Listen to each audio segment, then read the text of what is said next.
All right. So I said earlier today I'd have a crack at doing a video on suicide, and I just had an outing, so I had a couple of drinks just to relax for the day. I thought, you know what? It's a good time to do it now because I'm pretty mellow. So at least with being mellow, I should execute this thing a little bit easier, a little bit more fluently, probably not as aggressively as I was going to do it today. So this is what suicide means to me, or what it is about leading up to suicide. Suicide is suicide. Once you've done that, you're gone. But the steps leading up to suicide are all about your emotional entitlement in your mind. It's about being confined with a lot of stricken things that you feel you can't talk about. Things in your past that you feel are very, very deep on a trauma basis. Objectives in life that you're not doing well enough, or you should be serving better and you can't get to that point of value in your life. Suicide is about a train of thoughts. It's more to do with your past, but sometimes where your future might be somewhat disabled right now, you frown upon it. You get yourself down. I'm not doing good enough. I'm not getting as much social media attention. I'm not getting enough attention as I was in the real world. It's suppressive. And the thing is, it bottles up. And as more things accumulate, you get more suppressed, which leads you to an identifier within yourself there. It's like, you know what? I've got to weigh up the hard work I've got to put in to get myself sustainable, or I weigh up, is it an easy option just to finish now? That's it. See, everything with suicide, trauma, everything that I deal with on a day-to-day basis with people is all about the stigma of how they feel and represent themselves inside. You won't see it on the outside that someone's got these internal burning characteristics of, I don't want to be here. You just won't. So unless you're really good at reading people with body language and everything else that comes of it, the expression of who they are on a day-to-day basis, and you can work out their cognitive behavior therapy with what's actually going on internally, which people are very good at disguising it because they've disguised it for so long, they know how to just falsely put that front up and be so protective of what's going on inside, no one can pick it. So what's the motion about this video all about? You are fucking valuable for who you are and what you've got. But people just seem to have, I don't want to base it around ego, but in life, they're so far up on their own pedestal, they don't know what to do. And they just end their life. It cripples the person emotionally, internally. It seriously cripples people. Now, subsequently in my past, when I've had some trauma come in my life, i.e. when I broke my back and my medication demonized me and it wanted me to end my life. Like, to give you an idea, I want to put an example out because I believe I need to be an example when it comes to this and a bit of a role model for the video. When I was going through my back injury and I was going through these dilemmas in life, and my medication called Lyrica, which is basically a suppressive for neuropathic pathway burning, which a lot of people on here will know what it is. It's very toxic. Now, the medication dosage I was on sent me into such a downhill spiral that I was thinking of ways that I could end my life. Now, I'm going to give you a couple of examples. This is pretty full on. No one really knows about it. Well, no one knows about it. When I got to my point where I was heavily isolated and intoxicated in myself with what my mental demeanor was about, where my suppressed capability levels were and what I thought was not going to happen and this wasn't going to go this way, incline and blah, blah, blah, and how long until I get to walk properly and do this and do that and all these underlying motives, I thought, you know what? The asset that I had at the time that I loved was my Maloo Ute. Loved my Maloo Ute, drove it everywhere. That was my pride. I loved getting in that thing. I was fortunate enough to be able to get my manual license back and drive that car. I'm like, fuck it, power pole time. I'm going to line myself up and do the power pole treatment. It could have been just a mistake on the road. No one's really going to know. Then I sat back, right, because I'm very articulate with thinking. That might cost my family money if I blow a telephone pole out with this car, if I do this.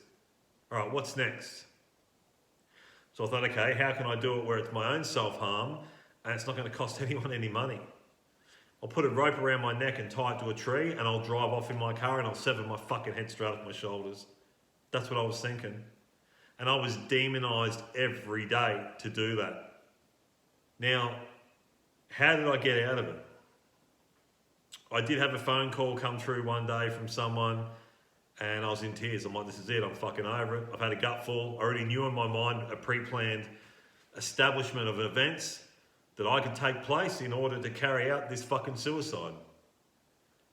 Now, I spoke to this person, but the hard thing is, right, when it comes to suicidal thoughts and whatnot, the process of it is you believe that no one else will understand.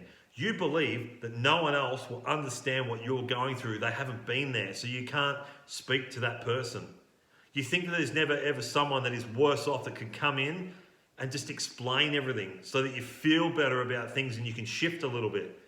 Now, with the way my mind works, I think it's always in overdrive and very powerful. I just believe that because I've built myself that way.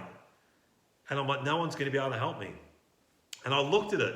Where am I going with my recovery? Why do I need to be here going through all this when I can just finish it up? And this is what people go through. They believe their support mechanisms around them are not capable of helping them through that demonized fucking visual essence they've got going on in their mind. They just don't believe that the help's there. Now, another example, I've had people in the mines ring me. Okay, I've had them hit me up on social media. I need to talk to you, bro. Well, okay, here's my number, ring me. I'm ready to kill myself. I'm over it, blah, blah, blah. And the minute I hear someone saying this, I already know a variety of circumstances they're going through that I can tap into and be resourceful to pull people away from that. But suicide is that. They are confined, restricted, and isolated in their mind, and they've believed so many lies that are potent in their mentality that they believe no one can tap in and fix that stuff, shift something around. The people that I've seen online, like recently, that have taken their life, it could have just been that next day, if they had a hung in there, that someone had got through to them and shifted something. But they believe there's no help. Suicide is such a fucking bad thing. When it comes to the mental stigma of someone that's suicidal, they simply believe that there is no help. Because they just think that no one else is going through a similar thing, or no one else can just tap in and be resourceful just to shift a couple of things in mentality. So when it comes to this, I know a lot about it. I had an episode when I was younger and it was all over a chick, like seriously, and now I look back and go, what the fuck? You've got to understand in life, guys, we deal with financial situations, obviously mental situations, physical situations, and your spiritual situations. They're the four concepts of life. If you're slacking for money, there's ways to make these things happen.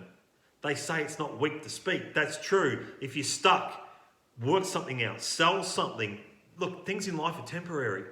You can always buy shit back. It doesn't mean you're weak if you've got to fucking sell some shit to make money to satisfy what it is in your life right now. It's not weak to do that. It's not weak to talk about a trauma episode in your past that has basically conflicted itself into the present and you can't get your head around it. It's not weak to fucking speak about that stuff. You're allowed to open up. If you're physically incapable, you're looking at one. I have got impairments. It's not weak to speak about that. People are going through these similarities in all episodes of life. It's how we deal with the episodes.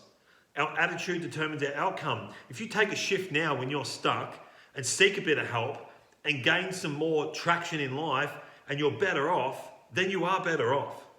But you're better off seeking help. You're better off opening up about these things and talking to someone. My inbox is always open. People know what I do on here. People know what I do in the real life of helping people with these situations.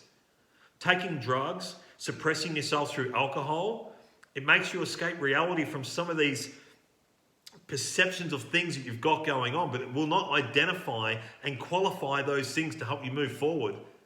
All they would do is tarnish your mentality so that when you've got to come down from alcohol or drugs, you're suppressing yourself into a far more deeper state that is harder for you to get out of.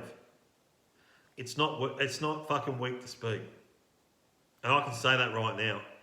For blokes, we feel like that we've got the dignity and we're going to have the power and we've got to be fucking alpha male and all this stuff.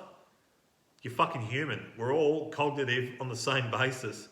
When it comes to how we think and what we do and how we feel, we're all the same. We don't need ego. Drop the guard down, let someone in, talk about it. You can shift this stuff around. People are leaving behind families, kids. It's fucking crazy.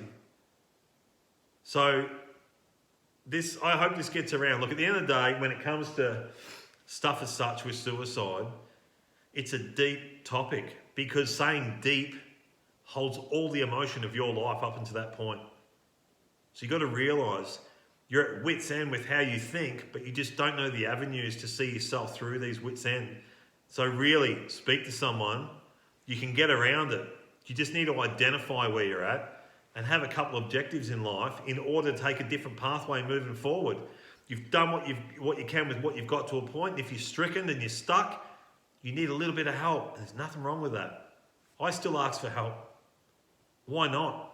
You can't do everything by yourself. Don't burn yourself to a curse. Don't leave your fucking family behind. There's no point. All it is where you're at is a lesson and a pillar within yourself to get some knowledge, try some new skills, and some new tools and concepts in your life to move forward. And that's my video about suicide. I seriously hope that this has come out the way for it to resonate, but you're not weak. You're just stuck and you need a hand to get through that. That's all it is.